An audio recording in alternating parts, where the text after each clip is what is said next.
گھر سے رونے کی آواز آئی. حسن حسین اس گھر کے اندر چلے گئے علی کی شہادت کے بعد. دیکھا ایک اندھا بیٹھا ہوا ہے, نہ ہاتھ ہے نہ پاؤں. حسن پوچھتے ہیں بھوک لگی ہے؟ کہتے لگی ہے لیکن رویا اس لیے نہیں. حسین پوچھتے ہیں پیاس لگی ہے؟ کہتے بہت لگی ہے لیکن رویا اس لیے نہیں. حسن حسین پوچھتے ہیں پھر رونے کی وجہ؟ کہتے اللہ کرے وہ خیریت سے ہو. حسنین پوچھتے ہیں کون؟ کہتے ایک مزدور تھا جو روز کوفے سے میرے لیے کھانا لے کر آتا تھا, مجھے اپنے ہاتھوں سے کھانا کھلا کے چلا جاتا تھا. 19 رمضان سے وہ میرے پاس آیا نہیں.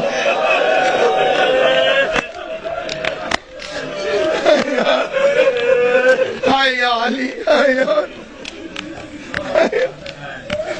آواز صرف مزدور نہیں, امیر المومنین تھا, ہمارا بابا تھا, علی ابن ابی طالب. ہم یتیم ہو گئے, آج کے بعد تجھے حسن کھانا کھلائے گا.